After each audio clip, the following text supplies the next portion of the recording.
آصف کی عمر 14 سال تھی۔ وہ ایک ٹھیلے والے صابر علی کے ساتھ کام کرتا تھا۔ صابر علی کبھی پھل بیچتا تھا اور کبھی کچھ اور چیزیں۔ آصف صبح 10 بجے سے رات 10 بجے تک اس کے ساتھ ہوتا تھا۔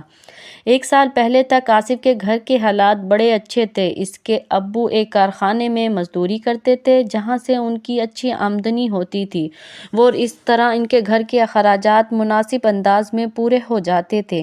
لیکن ایک سال قبل آصف کے ابو کا بیماری کی وجہ سے انتقال ہو گیا۔ اس کی امی نے بڑا صدمہ لیا اور یہ غم انہیں گھن کی طرح چاٹ گیا۔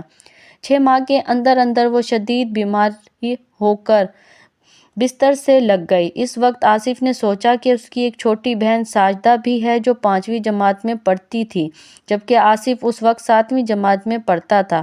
اس نے سوچا اگر اس نے کوئی کام نہ کیا تو جلد ہی ان کے گھر میں فاقے پڑ جائیں گے، ماں کی دعائیں نہیں آ سکیں گی، ساجدہ کی تعلیم چھوٹ جائے گی۔ اس وقت تک تو اس کی امی پس انداز کی ہوئی رقم سے جیسے تیسے گزارا کر رہی تھی، لیکن پھر وہ رقم بھی ختم ہونے کو آ گئی تھی۔ انہی حالات میں آصف ایک روز کام کی تلاش میں نکل کھڑا ہوا۔ وہ جگہ جگہ کام کے بارے میں پوچھ رہا تھا۔ اتفاق سے اس نے صابر علی سے بھی بات کی۔ اس نے اسے 200 روپے روزانہ اجرت پر رکھ لیا۔ آصف نے سوچا چلو 200 روپے تو آئیں گے، اس طرح جیسے تیسے ان کے گھر کا خرچہ چل جائے گا۔ لیکن صابر علی بہت چالاک اور مکار آدمی تھا۔ وہ حد سے زیادہ لالچی تھا، جبکہ چکنی چپڑی باتیں کرنے میں اس کا کوئی ثانی نہیں تھا۔ اس نے شروع کے دنوں میں آصف کو روزانہ 200 روپے اجرت دی، لیکن پھر اس نے یہ رونا مچا دیا کہ آمدنی کم ہو رہی ہے اور آصف کو 100 روپے دینے لگا۔ آصف اسے اپنے گھر کے سارے حالات بتا چکا تھا۔ اس کے باوجود صابر علی کو اس پر ذرا سا ترس نہیں آتا تھا۔ آصف مجبوراً اس کے ساتھ کام کر رہا تھا۔ صابر علی اتنا مکار شخص تھا کہ آصف کو کسی سے زیادہ بات چیت بھی نہیں کرنے دیتا تھا کہ کہیں وہ کسی اور سے اپنے لیے کام کی بات نہ کر لے۔ ایک روز انہوں نے ٹھیلا بند کیا تو صابر علی نے آصف کو 50 روپے کا نوٹ تھماتے ہوئے کہا، آصف بیٹا آج یہی رکھ لو۔ صابر چاچا یہ کیا؟ آصف نے حیرت سے 50 کے نوٹ کی طرف دیکھتے ہوئے کہا۔ صابر نے حسب معمولی شفقت بھرا لہجہ بناتے ہوئے کہا، میرے بیٹے دراصل میں نے کچھ قرض لیا تھا ایک دوست سے، وہ ادا کرنا ہے، اس لیے سارے پیسے میں اس قرض کی ادائیگی میں دے دیتا ہوں۔ میرے گھر کے حالات بہت خراب ہو گئے ہیں، اکثر کھانے کو کچھ نہیں ہوتا ہے، کبھی کبھی ہم فاقے بھی کرتے ہیں۔ میں نے تم سے 200 روپے اجرت دینے کا وعدہ کیا تھا، لیکن اس قرض کی وجہ سے پھنس گیا ہوں۔ تم فکر نہ کرو، جیسے ہی میرے حالات ٹھیک ہوں گے میں تمہیں 200 روپے کی بجائے 300 روپے روز دیا کروں گا۔ آصف اس کی باتیں سن کر کچھ نہ بولا، لیکن وہ بھی یہی سوچ رہا تھا کہ آخر 50 روپے میں کس طرح اس کے گھر کا خرچ چلے گا۔ اسے یہ پریشانی دیکھ کر صابر علی کے دل پر کوئی اثر نہ ہوا، بلکہ وہ اسے جھوٹا دلاسا دیتے ہوئے بولا، میرے بیٹے تم فکر نہ کرو، تمہارے گھر کے حالات خراب ہیں تو میرے گھر کے حالات بھی بہت خراب ہیں، بس میرا یہ قرضہ اترنے دو، پھر ہم دونوں کے گھروں میں خوشحالی آ جائے گی۔ آصف کے پاس تو بولنے کو کچھ بھی نہیں تھا۔ پھر اس نے سوچا کہیں اور کام تلاش کرنا چاہیے، کیونکہ اگر اس سے اسے روز 50 روپے ملنے لگے تو اس کا گھر کا گزارا کسی صورت نہیں ہو سکتا۔ 100 روپے کی تو اس کی امی کی دوا ہی آ جاتی ہے اور پیسے نہ ہونے کی وجہ سے اکثر ان کی دوائیں نہیں آ پاتی۔ کیا سوچ رہے ہو میرے بیٹے؟ صابر علی نے اسے سوچتے دیکھ کر بڑے پیار سے پوچھا۔ صابر چاچا میں سوچ رہا ہوں کہ میں کہیں اور کام کی تلاش کر لوں، اس نے جواب دیا۔ یہ بات سن کر صابر علی چونکا۔ اسے امید نہیں تھی کہ آصف ایسی بات کہہ دے گا، کیونکہ وہ تو یہ سمجھ رہا تھا کہ آصف اس کی چکنی چپڑی باتوں میں آ گیا ہے۔ وہ بولا، آصف بیٹے اگر تم کچھ دن صبر کر لو تو میں سب کچھ ٹھیک ہو جائے گا۔ نہیں چاچا، 100 روپے کی تو میری امی کی دوا آ جاتی ہے روزانہ، بھلا 50 روپے میں گھر کا خرچہ اور دوائیں کیسے پوری ہو سکتی ہیں؟ آصف نے کہا۔ اب بھی صابر علی کو اندازہ ہوا کہ اگر اس نے آصف کو نہ پھنسایا تو شاید وہ کل ہی سے اس کے پاس نہیں آئے گا، اس لیے اس نے کہا، یہ تو تم ٹھیک کہا ہے، چلو ایسا کرتے ہیں کہ میں کچھ برداشت کر لوں گا، جیسے تیسے اپنے گھر کا گزارا کر لوں گا، لیکن کل سے میں تمہیں 100 روپے دے دیا کروں گا، ہر مہینے 3,000 روپے الگ دیا کروں گا۔ آصف نے سوچا اگر ایسا ہو جائے تو پھر اس نے گھر کا خرچ کسی نہ کسی طرح چل جائے گا، اس لیے وہ بولا ٹھیک ہے صابر چچا، شاباش میرا بیٹا۔ اس نے آصف کے سر پر ہاتھ پھیرا، پھر رونے والی آواز بنا کر بولا آصف بیٹا، میں نے ماں باپ کا پیار نہیں دیکھا، یتیمی میں ساری زندگی گزاری، پھر شادی ہو گئی تو بیوی لڑاکا ملی جس نے میری زندگی تباہ کر دی۔ اب میرے بچے تمہارے برابر ہیں لیکن میری عزت نہیں کرتے، بس تم ایک ہی ہو جو میری عزت کرتے ہو۔ میں تمہیں ہی اپنا اچھا بیٹا سمجھتا ہوں، مجھے چھوڑ کر نہیں جانا ورنہ تمہارا یہ صابر چاچا تمہارے بغیر مر جائے گا۔ آصف پھر اس کی باتوں میں آ گیا اور اس کے رونے دھونے سے متاثر ہو کر بولا چچا میں تمہیں چھوڑ کر نہیں جاؤں گا، جیتے رہو میرے بیٹے۔ اس نے اپنے مگرمچھ کے آنسو اپنے دامن سے صاف کرتے ہوئے کہا۔ آصف کو اس پر بڑا ترس آیا۔ آصف گھر آ گیا۔ امی کی دوا کے بارے میں ساجدہ نے بتایا کہ پڑوسن نے 3 دن کی دوا لا دی ہے، جس سے آصف کے دل کو بڑا اطمینان ہوا۔ اس نے ساجدہ سے پوچھا تم نے کھانا کھایا؟ ساجدہ نے سر جھکا لیا اور خاموش رہی۔ کیا ہوا ساجدہ؟ تم نے کوئی جواب نہیں دیا، آصف نے پوچھا، حالانکہ اسے اندازہ ہو گیا تھا کہ گھر میں کھانے کو کچھ نہیں ہوگا۔ بھائی گھر میں کچھ کھانے کو ہوتا تو کھاتی، ساجدہ نے شکستہ لہجے میں جواب لیا۔ آصف کو بڑا صدمہ ہوا، وہ بولا اچھا تم فکر نہ کرو، میں کچھ لے کر آتا ہوں۔ وہ اٹھ کر گھر سے باہر آ گیا، لیکن وہ سوچ رہا تھا 50 روپے میں کیا کیا کرے۔ وہ اداس اور پریشان ایک چبوترے پر بیٹھ گیا۔ اسی وقت محلے کے ایک بزرگ ولی صاحب اس کے پاس سے گزرے۔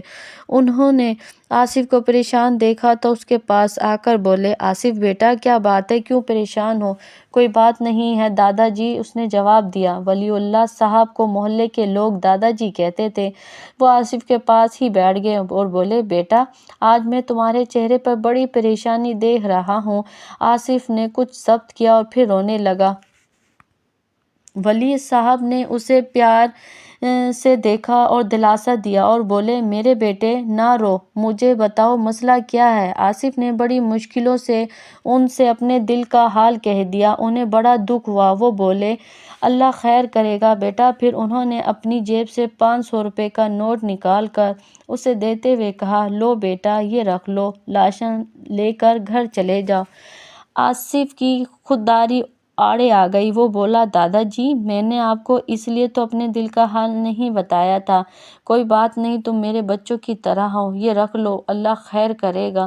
انہوں نے وہ نوٹ زبردستی آصف کی مٹھی میں دبا دیا اور اسی کے سر پر ہاتھ پھیر کر بولے جاؤ اب رو نہیں، اللہ خیر کرے گا۔ دونوں اٹھ کھڑے ہوئے۔ ولی صاحب نے اپنے راستے چل پڑے۔ آصف کچھ دیر وہیں کھڑا رہا، پھر آہستہ آہستہ پرچون کی دکان کی طرف چل پڑا۔ اگلے روز حسب معمول صبح 10 بجے بازار پہنچ گیا۔ آج وہاں صابر علی کا ٹھیلا نظر نہیں آ رہا تھا۔ آصف نے سوچا شاید کسی وجہ سے صابر علی کو دیر ہو گئی ہو، وہ اس کا انتظار کرنے لگا۔ کافی دیر ہو گئی تو آصف کو تشویش ہوئی۔ وہ چبوترے پر بیٹھا ہوا تھا، ذرا دور ایک اور ٹھیلے والا اکرم کھڑا تھا۔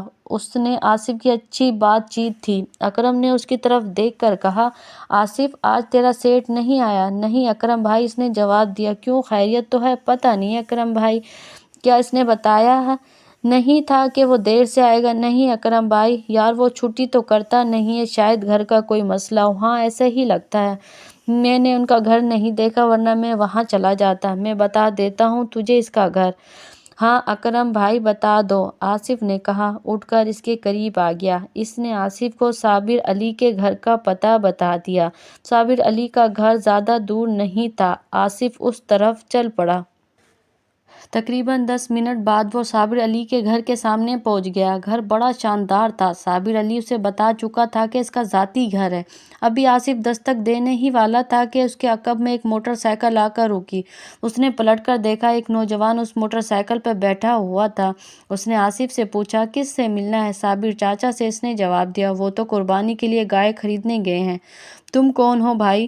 میں ان کا بیٹا ہوں شاکر، شاکر نے جواب دیا اور موٹر سائیکل کھڑی کر کے اس کے پاس آ گیا۔ تم کیوں ان سے ملنا چاہتے ہو؟ میں ان کے ساتھ ٹھیلے پہ کام کرتا ہوں، آصف نے بتایا۔ اچھا اچھا، شاکر بولا، آؤ اندر بیٹھ کر ان کا انتظار کر لو، اور وہ اسے گھر کے اندر لے آیا۔ یہ گھر تو امیروں لوگوں کا لگتا ہے، یہاں ضرورت کی ہر چیز موجود تھی۔ شاکر اسے ڈرائنگ روم میں لے آیا اور جو بڑا شاندار تھا۔ شاکر نے صوفے کی طرف اشارہ کر کے آصف سے کہا، تم یہاں بیٹھ جاؤ۔ آصف وہاں بیٹھ گیا اور شاکر چلا گیا۔ بہت دیر گزر گئی لیکن صابر علی واپسی نہ آیا۔ تب آصف نے شاکر سے کہا، شاکر بھائی، نہ جانے صابر چچا کب آئیں گے، اور اب تو دوپہر ہونے والی ہے۔ میرا خیال ہے کہ آج وہ ٹھیلا نہیں لگائیں گے۔ ہاں تم ٹھیک کہتے ہو، جب وہ آئیں گے تو تھکے ہوئے ہوں گے، پھر وہ آرام کریں گے۔ پھر میرا بھی خیال ہے کہ آج وہ ٹھیلا نہیں لگائیں گے، شاکر نے کہا۔